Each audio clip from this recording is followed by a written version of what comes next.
Thank you. Thank you very much. Thank you. Thank you. Thank you. Thank you. Thank you. Welcome to the Sydney Opera House. I've always dreamed about saying that without the words, "Can I take your coat?" A couple of things before we start. Turn off your mobile phones. Don't do that thing of turning them to silent so you can still read text messages, because I'll see you. All I see is your little face light up in blue. It's very off-putting. And secondly, very importantly, there will be some swearing in the show. I make no apologies for that. I'm from Scotland, where Tourette's is seen as a gift. If you can conjugate the verb to fuck by the age of 4, you're one of the chosen ones. So welcome to the show. This is the end, the very last gig of a 6-month tour of Australia I've done. 6 months. Hey, thank you. I couldn't have done it without you, yeah? It's been incredible. I've been on tiny little planes to tiny places, tiny airports. You know, there are some airports in Australia that really shouldn't bother with a baggage carousel. Just land, pop the boot, I'll get my bag. I flew into Mount Gambier, right? Just a few weeks ago, it was just me and one other guy on the flight. We still had to wait at the baggage carousel. For 20 minutes. Just for that, come on. I'm sure there was 2 baggage handlers in the back just going, nah, you let one go, right? Let one go. Funny as, mate, funny as. I've been to some pretty shit places, you know, I won't lie to you. I've been to... Because everyone's got an opinion in Australia about where you're off to. If you say I'm off to Byron Bay for the weekend, oh, it's bloody lovely up there, mate. Oh, you'll bloody love it, mate. Bloody beaches and bloody oceans and bloody sunshine, mate. You won't want to bloody leave, that's for sure. You won't want to bloody leave. But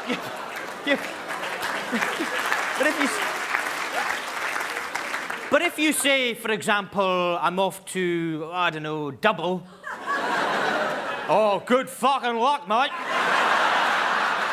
Good fucking luck, you'll fucking need it. And he was right, I did need it. I've stayed in a motel in Double. This is absolutely true. This is how shit it was. Because, you see, at the end of the day, you know, you accept that when you're travelling around regional Australia, you can't stay in a Hilton every night. Not that I would be. I'm still Danny from the block. But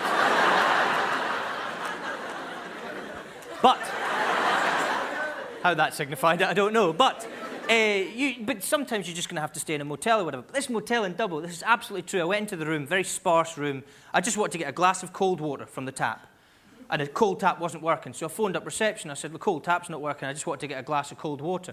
And without a word of a lie, he said, well, fill it with hot water and let it fucking cool.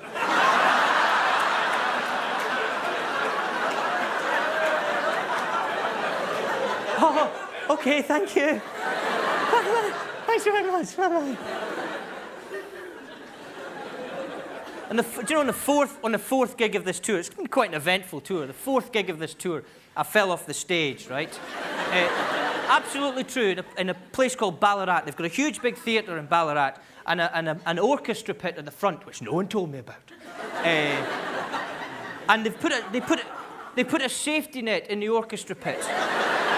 Now, the drop is 12 feet. For some reason, they put the safety net at 11 feet. Which kind of makes the safety net no fucking good. And the stage is on a slope. It couldn't have been any more dangerous if it had been designed by Al-Qaeda and built by the first 2 little pigs.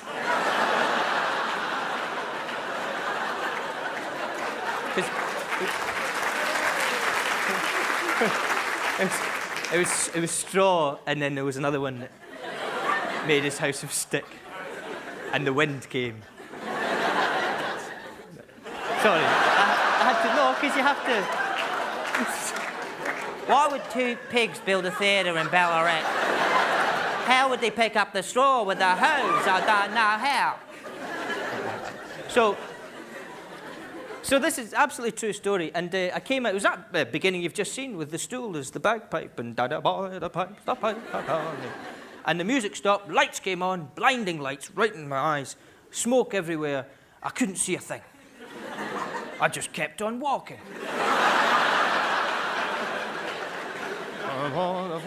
Now, all the people in Ballarat, all the people in the theatre, seeing me getting closer and closer to the edge of the stage, they started going, whoa, whoa. But I'd never been there before. I thought it was some kind of weird Ballarat greeting, right? So I started going, whoa, whoa, indeed. Whoa, whoa, whoa, and then fucking whoa, right into the... Agony it was. Tore all the ligaments in my right arm. Don't sympathise. My old French teacher used to say to me, Danny Boy, if you're looking for sympathy, it's in the dictionary between shit and syphilis.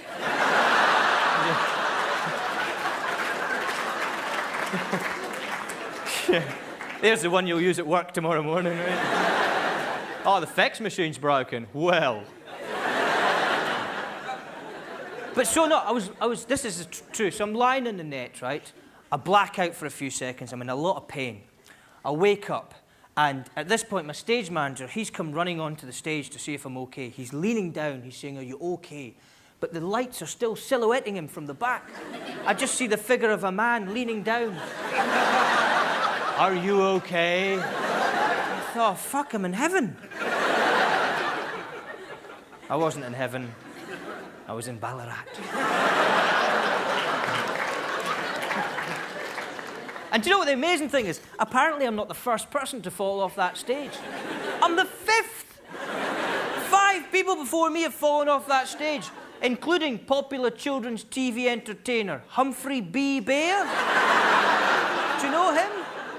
I didn't know who he was, right? So I came off stage, I'm in agony, I'm sitting down. One of the venue staff came up and said, mate, I saw you fall off the... Nah. He said, you're not the first person, mate. 10 years ago, Humphrey B. Bear did the same thing. So I'm thinking, oh, I don't know who this guy is. Maybe he's a singer or a comedian. So I said, oh, what happened to him? He said, oh, mate, his fucking head came flying off. Are you sure? Yeah, the fucking head all the way up. Well, how is this place allowed to operate?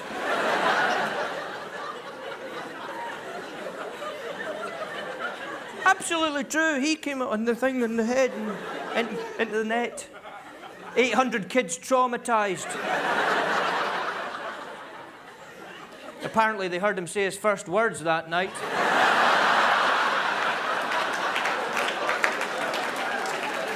I don't think it was the ones they were expecting.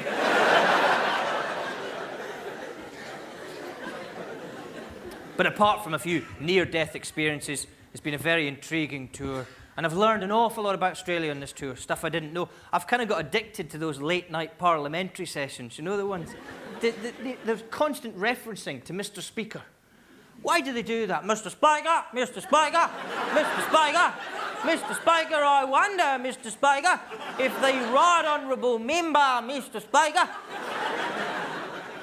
is it a chance to read the report, Mr. Speaker? Which I have in my hand, Mr. Speaker. The report from the Australian... No, the Australian Prune Growers Association, Mr. Speaker. No question. Mr. Speaker, the report which clearly states that Australian prune production, Mr. Speaker, will decrease by, and I quote, some 20%, Mr. Speaker, some 20%, Mr. Speaker. And all his mates on his side of the house go... What is that? They're not saying anything. I've turned up the TV as loud as it goes. They're just going... The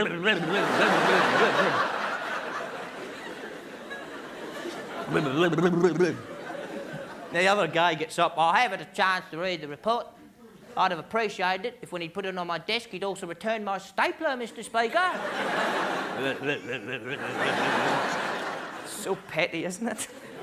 It's great fun, though. Do you know my favourite parliament in the world? If you ever get the chance to see the Italian parliament in session, the Italians have had, I think, 38 governments since the end of the Second World War. And it's no wonder, because it gets very violent, the parliament.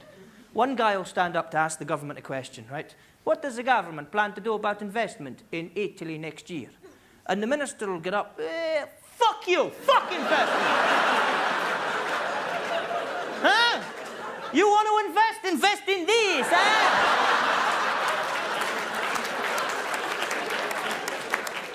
How about I invest in your mother? My mother? I'll kill you. I tell you, I'll kill you. It's a guy being held back, by the way. Not an Italian river dance politician.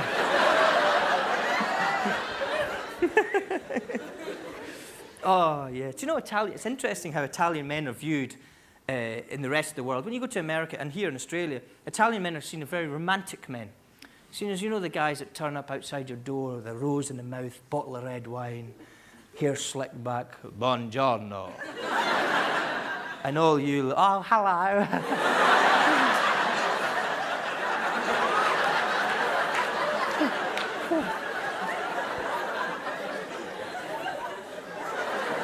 I don't know if women do that anymore. So much missed flirting gesture. But they're not. I went to Italy last year. I was in Rome. And Italian men have the strangest courtship rituals. They're almost quite sleazy. They'll stand outside the fountains, and if a good-looking woman walks by at night, they...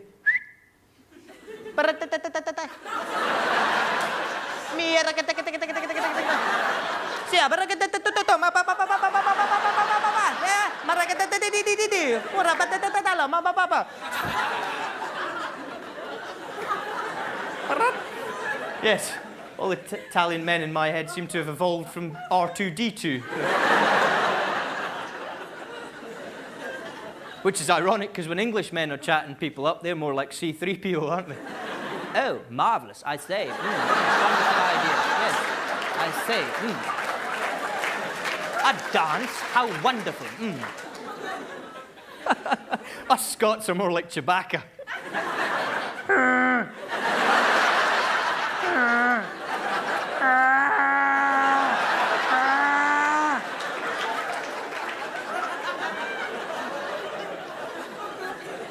And that's the women I'm talking about.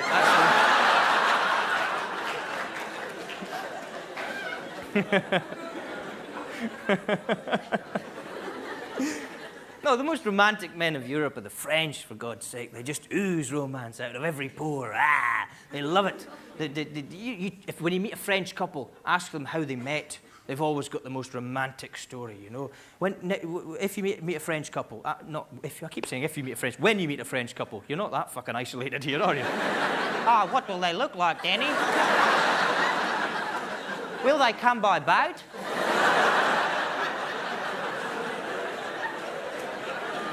When you meet a French couple, ask them how they met. They've always got these wonderful romantic stories. It's like a film script. Yeah. We were both in a small bookshop in the Montmartre region of Paris. We both reached for the same book at the same time. I said, oh, she said, ah. And our hands touched. I said, I see you are a fan of Renoir. She said, yes, I am. I said, then have the book. It is your book. You can take it because you have such beautiful eyes and beautiful hair and beautiful body. And she took the book and she walked out of the bookshop. And she turned and she smiled.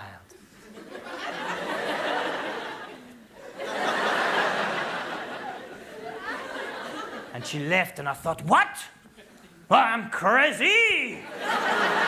Well, that was the woman of my dreams and now she has gone. What, am I crazy? I must follow the girl, so I ran out of the bookshop. That's how we run in France when we are infatuated. I ran into the street. Her perfume lingered in the air. I could not find her. Où est la femme? I'm screaming. Où est la femme? Je ne sais pas. Je ne sais pas. There was a lot of Australian politicians in Paris that day. And I could not find her. I could not find the girl. I'm heartbroken. As opposed to heartbroken, I've broken art. And I go to the train station. I'm going to throw myself in front of the train. And then I see her on the train, pulling away from the station. She is not pulling the train. The train is pulling away, but she is on the train, and I bang on the compartment. I say, j'adore, j'adore. And she sees me, and she runs to the back of the train. And will she make it? And she goes, and she jumps, and I caught her.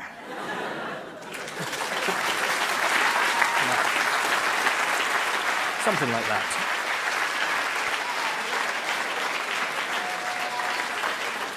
The point is, French couples always have very romantic stories about how they met. English men don't have romantic stories about how they met their wife, do they? I were in a nightclub in Stockport. I fell into her tits and she threw up in my face.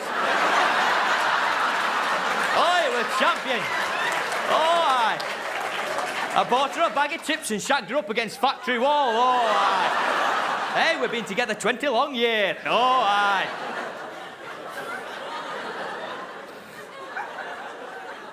But no, I've learned an awful lot about Australia on this visit, to get back to the point. Lots of things, cultural things. Do you know what? And this is absolutely true. I didn't realise until this visit that your national anthem is not Waltzing Matilda. Didn't know. I just found out. It's Advance Australia Fair. Sounds like a mortgage plan. You should have Waltzing Matilda. It's more ballady and Australian, and it makes you think of Australia when you hear that banjo and the once a jolly swag man camped down by the billabong. Oh, it's great. I'm sure it's the second verse you have a problem with, eh? Down came the jumbuck. That's a sheep. Fucking half of you didn't know that. Oh, yeah, of course it is, mate. Of course it is. Down came the jumbuck to drink from the water hole. It's a lake. Up jumped the swag man and grabbed him with glee.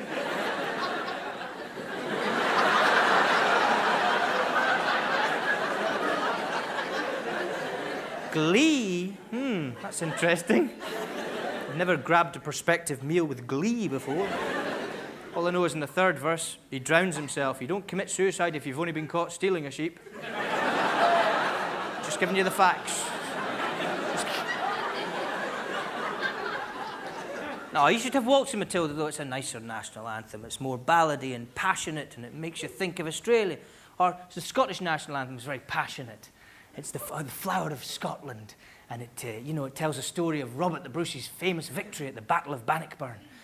Oh, flower of Scotland, when will we see your like again? And it's the only national anthem in the world that makes provision for people with Tourette's, which is also quite nice.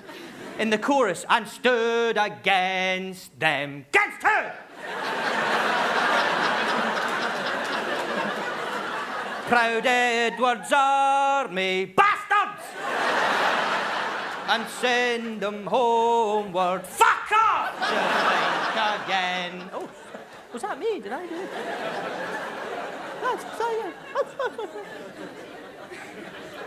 That's the thing about Scotland, is that we've always chosen passion and resilience over beauty.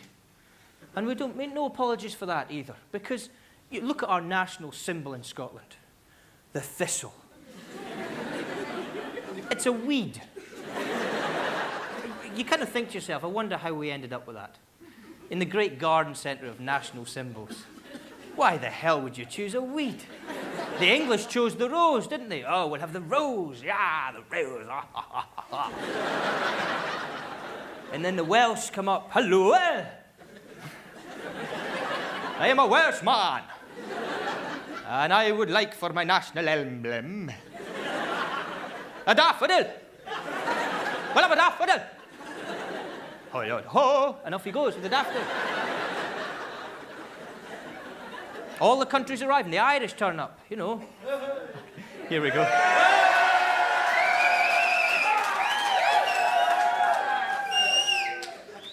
Diddly-dee, potatoes.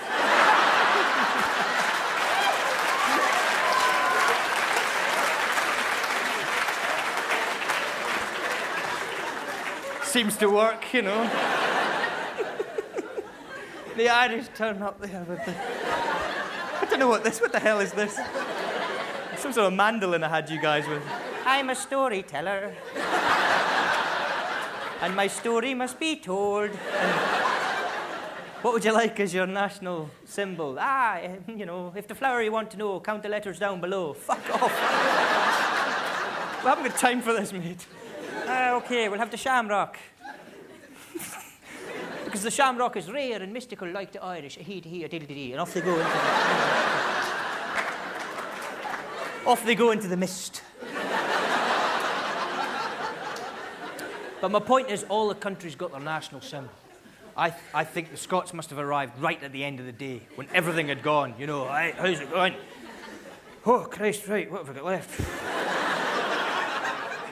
Not a lot, eh? Not a lot. What's that prickly, shitty-looking thing, eh? Oh, you don't want that, sir. That's a thistle. It's actually a weed. We were actually about to throw it out. What, free?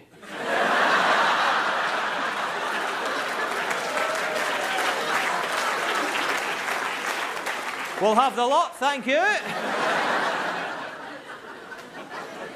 No, it's a killer, sir. It's horrible. It's causing havoc in the rose garden. The rose garden. Back him up, boys.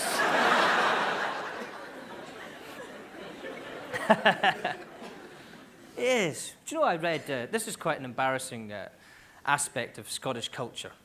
I read recently that we in Scotland, according to the World Health Organization, or as they're known in Glasgow, who? we now officially in Scotland have the worst diet in the world. In the world. That includes African countries. Countries with no food at all. It's now better to have, and let me get this right, no food at all than Scottish food. Freedom! Gee, I couldn't believe it when I read that. But it kind of reminded me of when I was a kid. Because when I was a kid, if I didn't eat everything on my plate, my mum would always say the same thing. Danny, there are kids in Africa who would give their right arm for what you've left on that plate. I had no idea at the same time African mothers were telling their kids similar stories about us. You know, the kids going, I'm hungry. Well, there are kids in Scotland chewing on a black pudding that would love to be as hungry as you.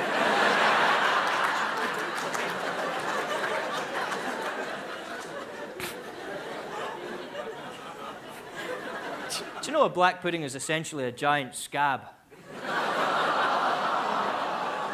It is. People always go weird when I say that. It's true. We have it for breakfast. How hard are we? So that's the Scottish breakfast. Is basically everything in the fridge at that time. Anything. Bacon, sausage, eggs, beans, chips, burgers, crisps. Don't care. Bring out your dead. We'll have it.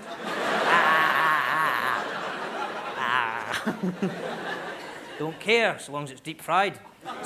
It's our way. The breakfast, the Scottish breakfast, is an important message to the rest of the world. It says it doesn't matter what you plan to do to us today. It's not nearly as bad as what we've just done to ourselves. It says a lot about us. You know, you look at the French breakfast. You know, it's a croissant. That's all they have. A little tiny croissant. Yeah, a little croissant. And then I will have to lie down. Well, because I will be quite full after my little croissant. It's not a breakfast, that's a bit of pastry. We put that on top of a meat pie. Says a lot about the French, though, the old croissant, doesn't it? It says we are flaky and a little bit gay.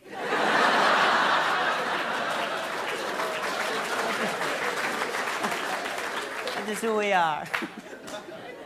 Look at this. You know, the Spanish just have yogurt and a bit of fruit for breakfast. I suppose you don't want anything too heavy if you're off to bed in a couple of hours, do you?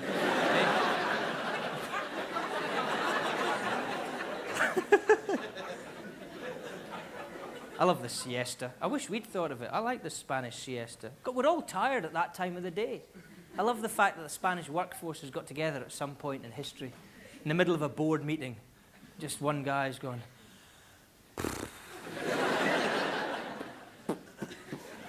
Hey, Sebastian. Are you tired? Are you tired? Yes, I am tired, very tired. Franco. Oh, see. How many people are tired? Shall we just go to bed? Let's go to bed! Ah, yes! 1 hour? Fuck it! 2 hours! We have 2 hours in bed, huh?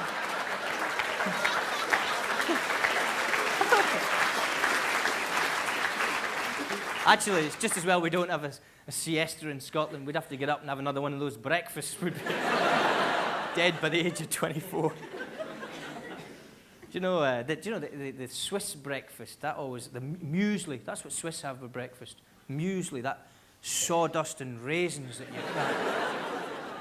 you ever tried eating that? It just comes out. Never enough moisture in it. Have you ever tried pouring milk into a bowl of muesli? The milk comes flying back out. It does, doesn't it? It hits that protective dust shield. Fuck that. How typically Swiss is that? Even the milk doesn't want to get involved. Everything stays separate and independent and neutral. The Germans are the most interesting, of course, you know, because the Germans, well, let's not generalize. In Bavaria, in Germany, they have liver for breakfast. Liver for breakfast. How Germanic is that? I have just woken up. My eyes are barely open. Bring me a vital organ.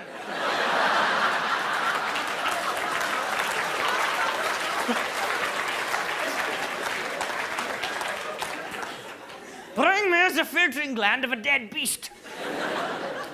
And I will eat it. And I'm French now.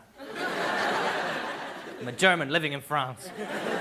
Lost the accent, but maintained my cultural breakfast identity. In fact, make it a liver croissant.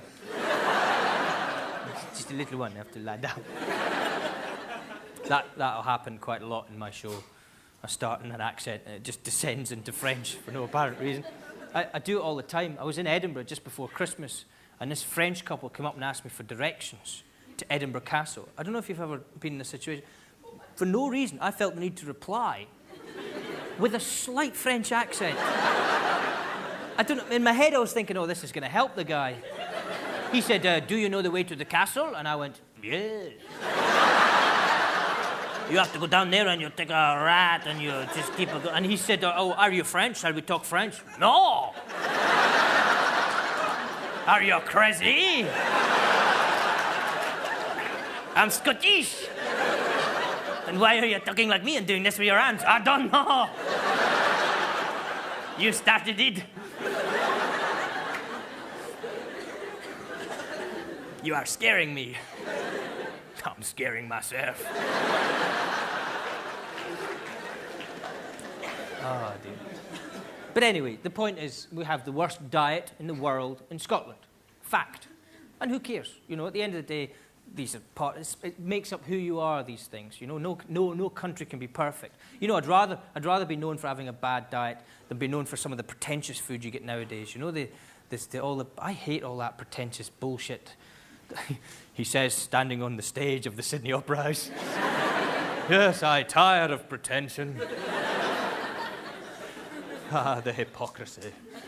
No, but I was in quite a posh restaurant in Sydney the other day, and God, you know, the first thing the waiter did was he went to push in my chair, right?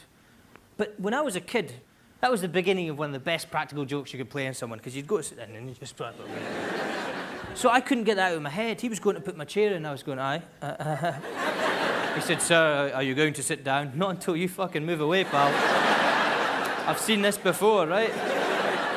Oh, very well, sir. And then the first question he asked me was, yes, what kind of bread would you like with your meal? I don't know, tip-top? Have you got tip-top? Any of the sliced whites is fine. What kind of bread do you want with me? What's that supposed to mean? You know, the menu was stupidly over-elaborate. Nowadays, you don't just get a piece of meat, do you? Oh, no. You get the entire CV of the animal. Wild duck. What's a wild duck? Is that going to come with sunglasses and a leather jacket? Yeah, they're lucky they caught me. Are you French? Yes, I'm French. Do you need to ask? The chicken, you know, the chicken on this menu is the one that got me. Because the chicken's a chicken, for God's sake. It was corn-fed, farm-reared breast of chicken. Corn-fed, well, I don't care about its childhood. I'm about to eat it. Corn-fed, farm-reared, good at tennis. It's a fucking chicken. Do you know what I mean? Do you think the chicken knows it's corn-fed? Are they there in the barn, sort of separated? You know, corn-fed chickens on one end, grain-fed chickens on the other, off to KFC. All the corn-fed chickens off to posh restaurant.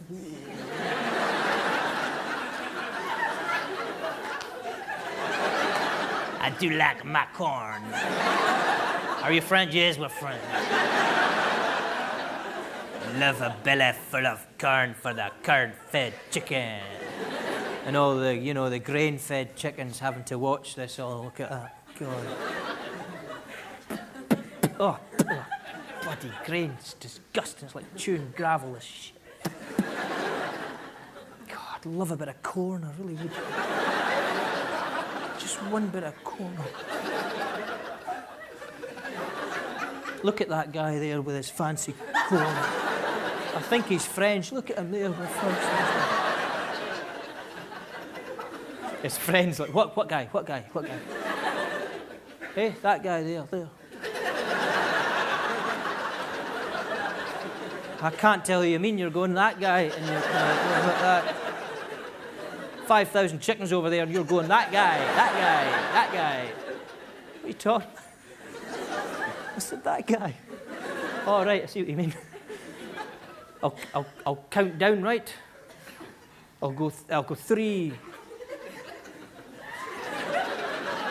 2, 1, and it'll be that guy, right? So keep your eyes open to the thing. Right, 3, sorry. 2, 1, that guy. What, that guy there?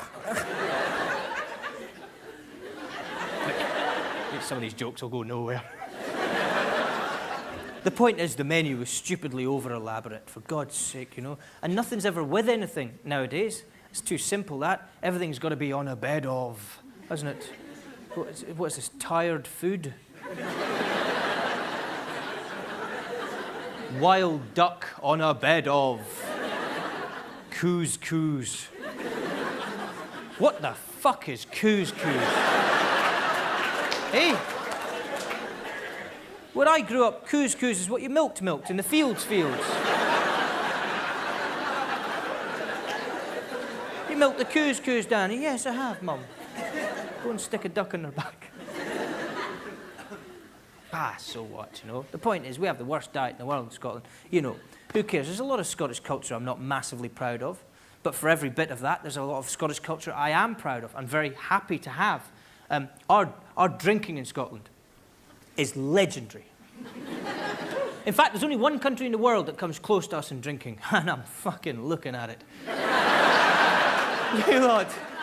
Oh, see, you can tell how much a country likes its drinking by its reaction to last orders at the bar. It's true, isn't it? If you go to, like, a bar in Paris, let's say Paris, I'm going to end up there anyway.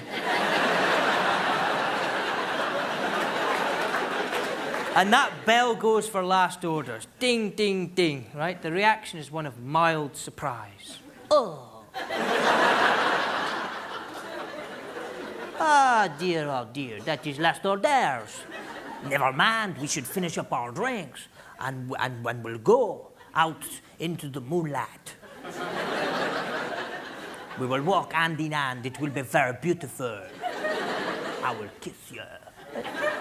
And it's very polite and civil. Good night, my friend, the barman. Good night, my friend, the customer. see you later. Right? That's how they walk in Paris at the end of the night. Like Elvis with cerebral palsy. No, I don't know if that's true. Look. But that's Paris. Here, I tell you what, I was in a pub in Brisbane about 3 weeks ago. The bell went for last orders. You go mental. Fucking wanker! Fuck off! Fuck off, you wanker! You're a bastard! Bastard, that's what you are! A bastard! It's not even right! Look, I've got 1 fucking minute. What have you got? Fucking wanker!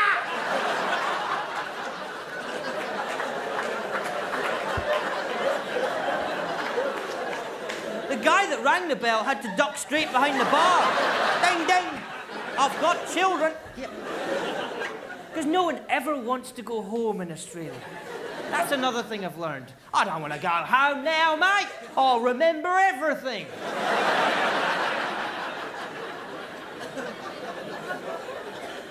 And of course, last orders means you don't need to go home. It means you can get one more drinking. But you being Australian, we'll get 2 in, mate. It's the last one, we might as well make it 2. Fucking right, 2, 2, 2. What's it? Fuck off, you're having 2. 2, 2, 2.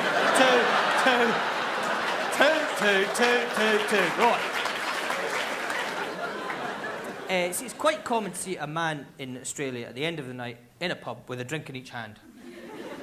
Look, got 2, it's fine, you know. So, sometimes they've got a drink in between the 2 drinks, haven't they? So that... Yeah. But see, you wouldn't see that in Italy. You wouldn't see a man with a drink in each hand in a bar in Italy. Just too indignant. Well, how would he talk?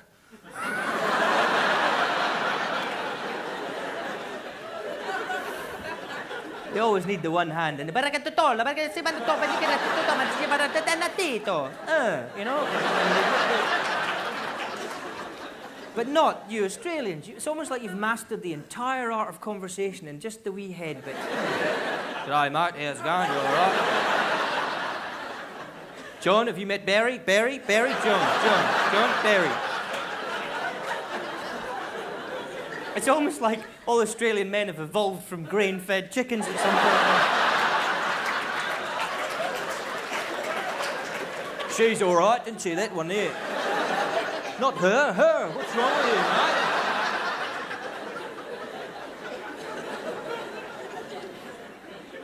Oh, gosh. There's nothing, do you know, there's nothing wrong with that. I like your drinking culture here because it makes me think of back home.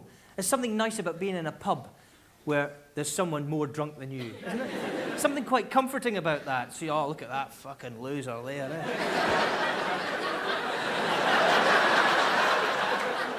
It's always quite nice. My favourite drinking story from Scotland of late is just before Christmas. I was in a pub in Edinburgh, like an old man's pub, and I went into the men's toilets for a reason. I wasn't just browsing.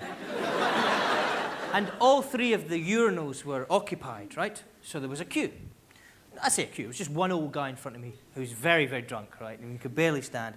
Now, the guy in the 3rd urinal, he zipped up and went to move away, and he was laughing about something. And I could see what he was laughing about from where I was. Someone had written a bit of graffiti above his urinal on the tile. Express lane only, they'd written. 5 beers or less, right? Not a bad gag. So then I say to the old guy, that's free now, mate. And he went, oh, thank you very much. And he stumbled over to this, absolutely true, stumbled over to this urinal, unzipped, got his thing out, looked up, read this, and went, oh, for fuck's sake! When did that go in? Do you know? You two, hurry up! No, I can't.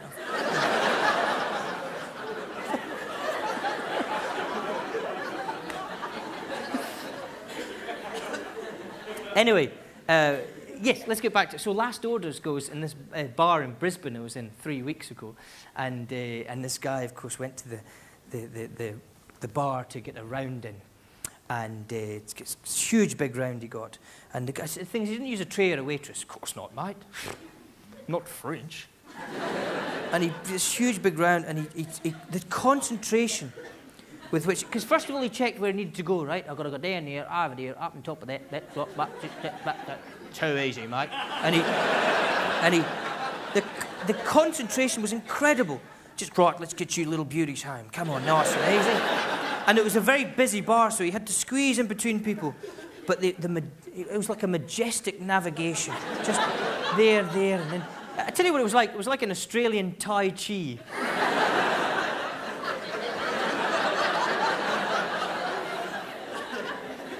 And then he got to his table, right? He got to his table, and he put all the drinks down. As soon as they hit the table, quickly lick up the spillages. And all his mates were like, legend! And one of his mates tried to spoil it by saying, mate, sorry to ruin things, but you forgot my crownie. And with the smuggest grin in the world, he went, oh, did I? Let's just say what we're not here.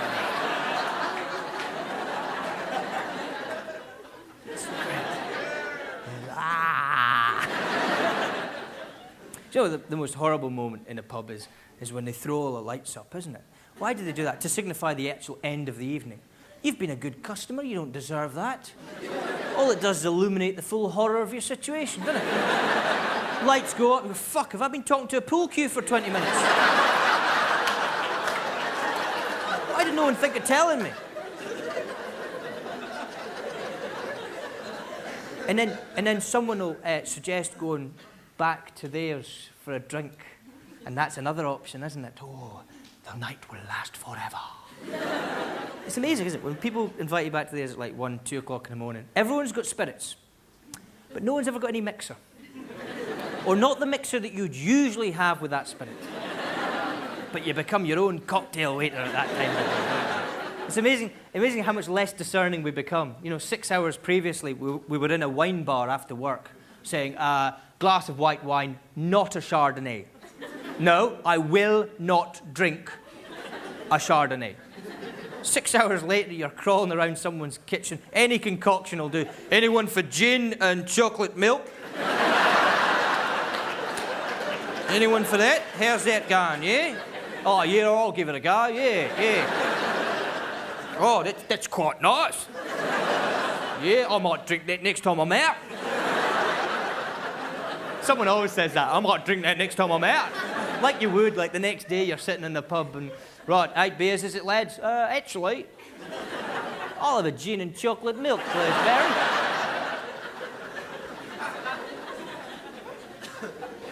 It's all good fun, though. Do you know the only thing that probably differs between us and you lot when it comes to drinking culture is the hangover. The hangover is a unique Scottish thing. You know, you don't get an Italian man waking up, oh, I feel like shit. What happened last night? I remember nothing.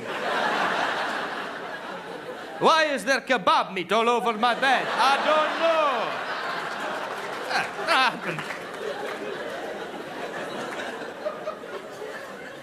And you lot, this is the difference, you see, you lot kind of fight the hangover a wee bit. You know, you go, oh, fuck, I feel like shit. Right, I'm going to have a smoothie, then go out for a run. Coming for a run, Danny? Why? Are we being chased?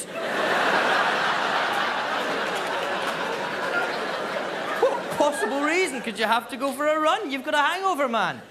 Take the punishment. That's what we do in Scotland. We accept the hangover. It's like an old friend coming to visit. We wake up, kick our shoes off. The light flooding in from the television. Oh, shit. And there's always a moment of denial. I only had a drink. Can I have 2, maybe 2 or 3, but no more than that?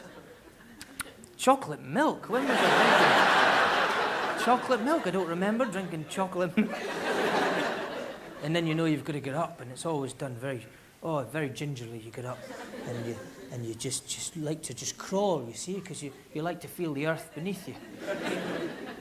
And you crawl out the bedroom into the kitchen, rise up slowly, open the fridge door, and cook everything in it. And the cycle of our day starts all over again. And it's a great way to live, and I wouldn't change it for the world. And there's an awful lot of Scottish culture I wouldn't change. And do you know, here's another thing that I'm really proud of about Scotland. No dangerous animals. None at all. There's nothing there that's going to give you any problems whatsoever. Because here, I've been here for 6 months, remember, travelling around the middle of Australia. I've woke up some mornings, you have to brush turtles off your face and fucking kick kangaroos out your bed. And they all look at you as if to say, not so friendly in the morning, are we, Danny?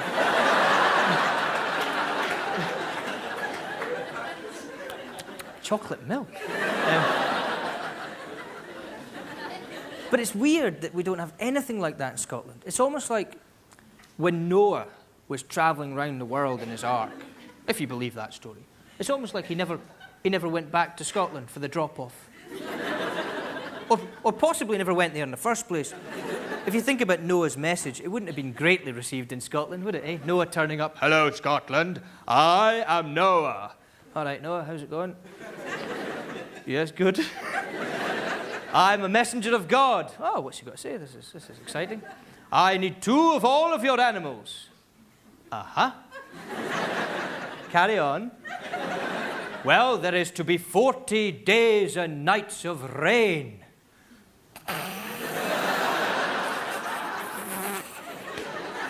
"Do you know you're in Scotland, Noah? We're on 55 at the moment." It's not a great prediction, is it?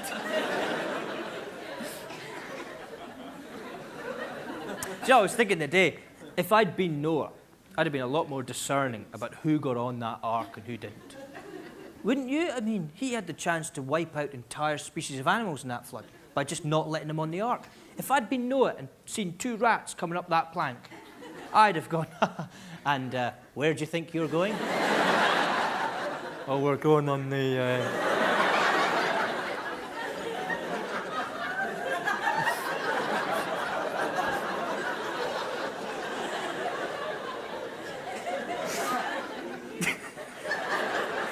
Make myself laugh.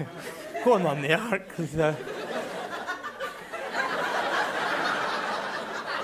I've got an invite. Rat +1, that's that guy there. And you know, I don't give a shit what you've got. Piss off, eh? Take the mosquitoes with you. But our entire species will be wiped out in the flood. Yeah? Boo fucking who? You're a rat. You should have thought about that before you killed half of Europe in the plague.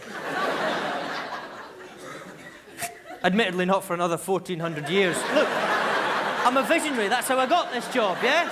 Give me a break. Oh, it must have been tough being Noah, all those animals coming on, you know, not knowing who's who. Neither do I. What are you? I don't know. Anteater? Anteater. Anteater. Oh, okay, let's have a look. Anteaters. Yes, 2 anteaters. Oh, hang on, I need a word with you 2. Now, as you know, there's only 2 of everything on that ship. Don't look all innocent. If they go missing, I fucking know it's you 2, right? Nosy's clean, the pair of you. 2 anteaters sloping off. Nice going, dickhead, aye. The hell did you tell me we were anteaters for?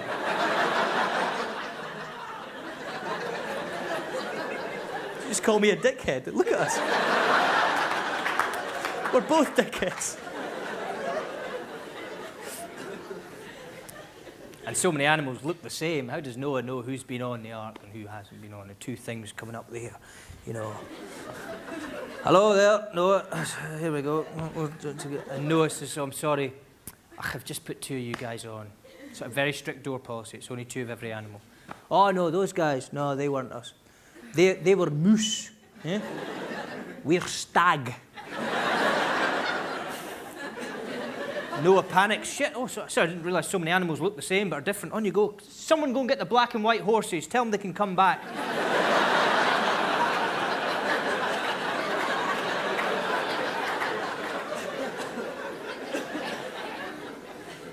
Yeah. You know, it's one of my favourite biblical stories, old Noah's Ark. And you know one of the Bible stories that always confuses me is the Last Supper, because according to the book I read, well, the book you've all read, the Bible, Jesus stood up at the beginning of the meal, And he announced to his disciples, he said, tomorrow, he said, one of you will betray me. Fucking bon appetit. I just can't help feeling after that, the meal must have got a wee bit awkward, you know, all the thing, you know, crikey, that was a bit of a bombshell, wasn't it, eh? Pass the potatoes. Who do you think it was? What? Who do you think betrayed, you know, Jesus? I don't know. Yeah, me neither. It's a nice new suit Judas has got on, isn't it?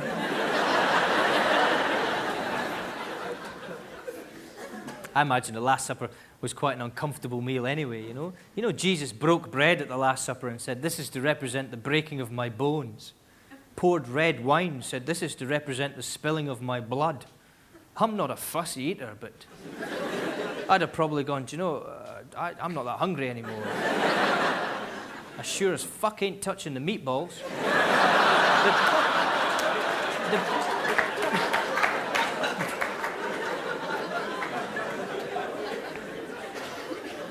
Sorry to anyone that's taking offence.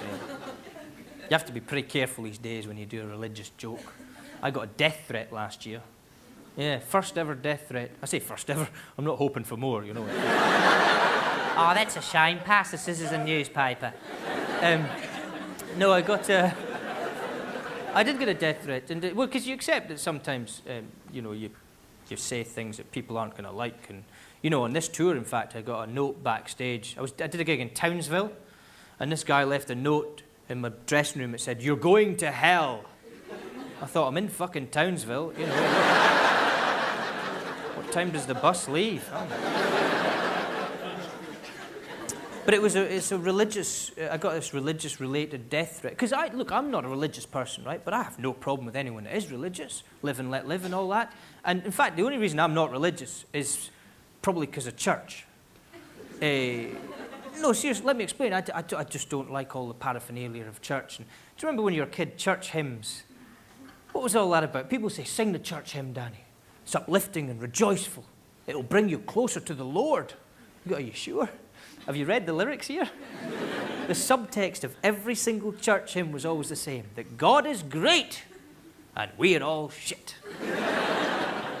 Didn't uplift me, that one. God is great and we are shit. God is great and we are shit. And God is great but we are shit. That was the worst thing, wasn't it? Do you think the guy that wrote the music and the guy that wrote the lyrics ever collaborated on that? It's always that really uncomfortable moment where you got to the end of a verse and there'd just be one last bit of organ left. You go, shit, I've got 8 words to fit into that. And he came down from heaven to earth to save us all, 'cause he's great, we're shit. Organ player's going, this is all I've got, pal. Sorry, that's it.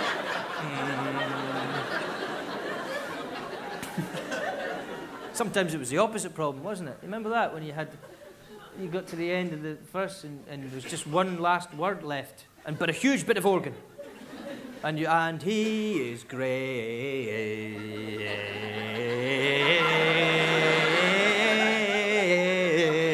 Organ player's loving it then, isn't he?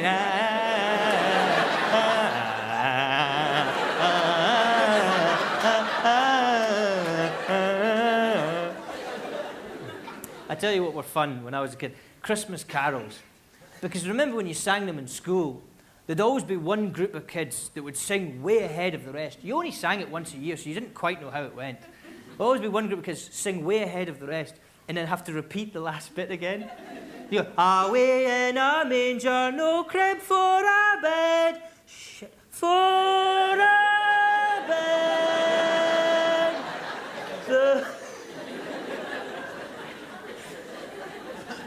Difficult Christmas carol that anyway, wasn't it, Away in a Manger? Because remember, if you started too high in the first bit, you had nowhere to go. Away in a manger.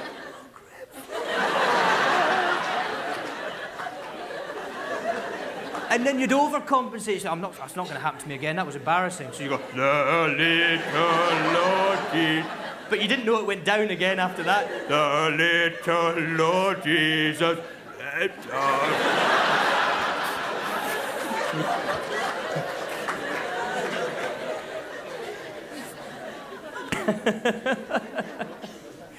Oh dear. But anyways, yes, I would go to church if they just changed a few things. Put in an armchair, I'll go. I can't sit in a church pew for any length of time, can you? Who the hell designed that? 6 feet for your back, 2 inches for your arse. Who did you think was coming to church? Giraffes? You sit there, right, your legs cramped up against the pew in front. I've sat in church before, looked up at the guy nailed to the cross and thought, at least he gets to stretch his legs that thing.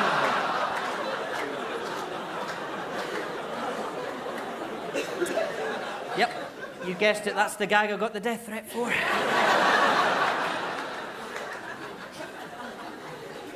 It is a true story. I did get a death threat in a place called Bournemouth in England, and it's a very conservative, small sort of seaside town in England. But I came out the gig, and everyone had gone, and I was just walking back to my hotel, and this guy sort of appeared out the shadows. All the bad people appear out of shadows. He said, "Can I get an autograph?" I said, "Yeah, you can get an autograph." So I went outside, and he grabbed me by the shirt, and he pulled me right in towards him. I said, "Listen, mate, I don't know what you've heard, but it's just autographs I do."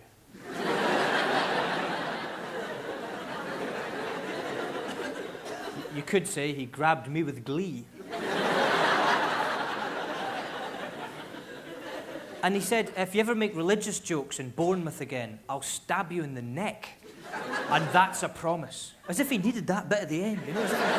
"Oh, I really stabbed me in the neck." Heard it, mate. Jesus, change the record. Oh, that's a promise. Oh, shit.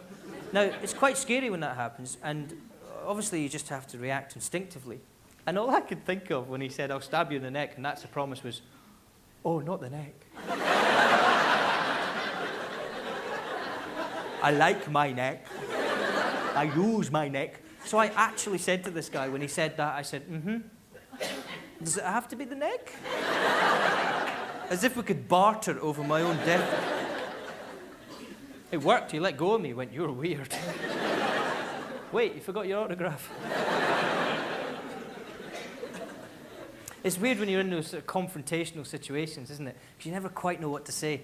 I had another sort of confrontation about 12 months ago in London. I was involved in a car crash. Well, it was my fault. Basically, I bumped into a guy's car in front, and it was a kid as well. It was like a 19, 20-year-old kid in this very flashy car with a hood down, you know, 18 exhaust pipes, fucking blue neon lights in the undercarriage. What are you, driving or landing, you dick? And he's driving along South London, so it was only like 25 miles an hour, and he's there, and he's, you know, his music's, you know, I don't like that. What the hell is? You hear that in every single pub or nightclub nowadays, don't you? Open the door. It sounds like a cat trying to be sick. That's what it sounds like. Tell you, when I walk into my living room, my cat's doing. I don't go.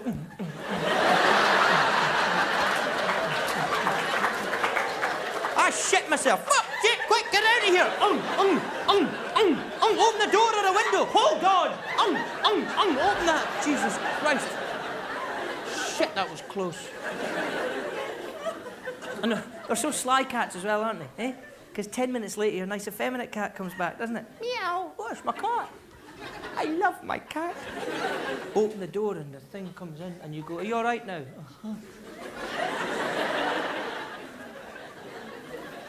"I'm all right. Is that what you said?" What the fuck was all that about?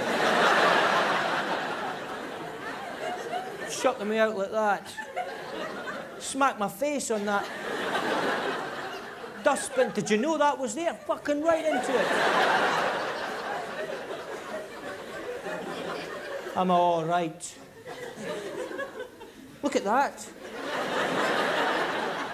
Grazed that on the wall.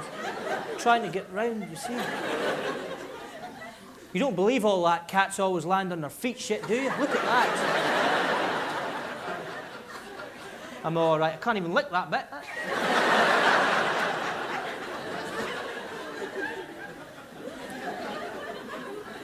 I'm so sorry. I thought you were going to be sick. Oh, that's great. That's charming, that is. Would you do that to one of the kids if they were going to be sick? See, when dogs are sick, they don't make a big song and dance about it, do they? Dogs are almost apologetic when they're sick.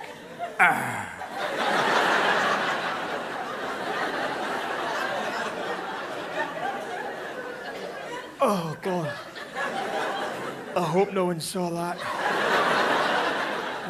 Oh, you did see it? Okay. Oh, no, don't clean it up. I'll lick it up. No, I'm happy to. I'll get some of that cat sick as well if it's going.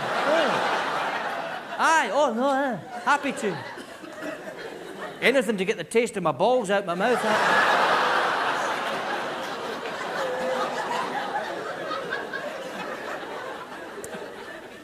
Anyways, right, where was I? Yes, so I had a car crash, right?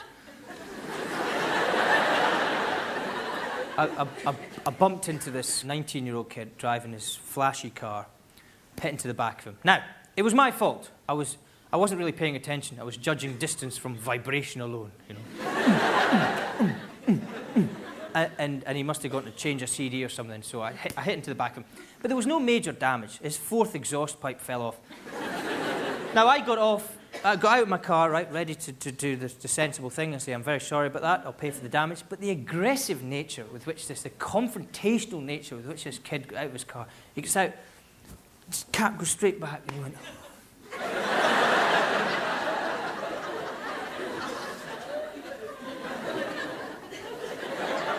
What's he doing?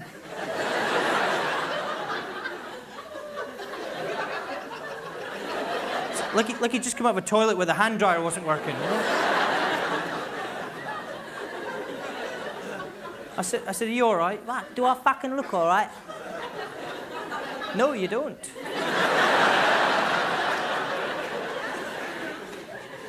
We got to within about 10 feet of me. At this point, I thought, fuck, maybe I've genuinely disabled this bloke. I thought I didn't hit him that hard, did I? And then he got to like 2 feet of me, right? And he's... Didn't know any better. I'd think he'd been grain-fed. And he pushed me, this kid, right? Pushed. And I went flying back against the bonnet of my car. And I got up, brushed myself down. And all the Scottish blood rose to my chest. And in the strongest brogue I could muster, I said, I'd like to see you try that again. And he did.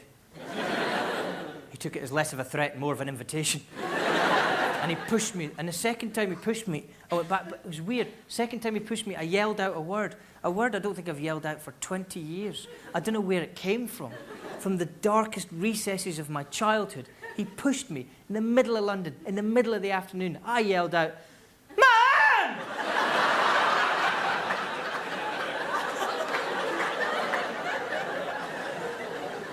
And it worked. He went, "Oh, your mum, my mum, I don't want no trouble, man." It was weird. It's a very powerful word, that. Very powerful.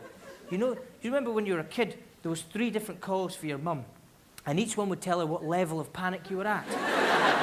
Because Dad was, see, when you call for your dad, it's just one syllable. Dad! Dad! One syllable. Because it's a business call, isn't it? I've broken my bike. Dad. Mum, there's always more emotion in that call. I've pissed my bed. Mum! So it's going to go up. I've pissed my bed. Mum! You don't call Dad if you've pissed your bed. I've pissed my bed, Dad. Oh, what the fuck do you do that for? Where's your mum? Mum! You've got to call your mum. She knows what to do. She can handle it. But 3 different calls for your mum. Each one would tell her what level of panic you were at. First call. Mum! That's your first call.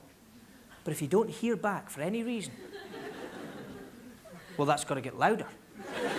And slightly quizzical, as in, I don't know why you haven't replied.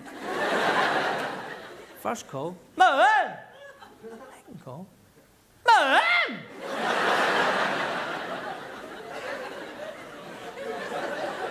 And then the third call. And the third call, it's the whole nature of the call changes. It's a slight intonation change, but it says a whole new level of panic has opened up here. Because you shouldn't have to use the third call. I should have heard back by now. Listen to the third. Here you go. It's the first one. Mum! Mum! Mum! You hear that? Very short. Mum! That says, where the hell are you? I'm 9. I can't do this on my own. Mum! And if you need it, the fourth call, well, that's just anarchy. That's actually where the call becomes less of a call and more of a cry. Mum! Nothing. Mum! Still nothing. Mum! Still nothing.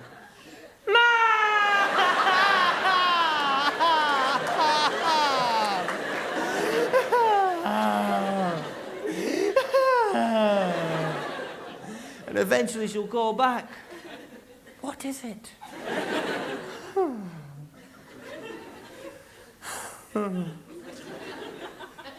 I can't find Dad. Folks, you've been an absolutely cracking audience. Thank you very, very much for coming along tonight. And I'll see you all again sometime. Thank you very much.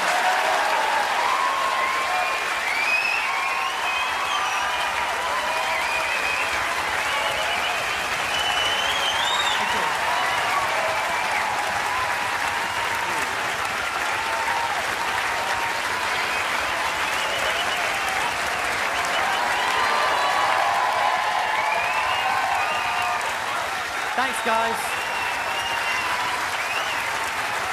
See you next time. Thank you. Bye-bye.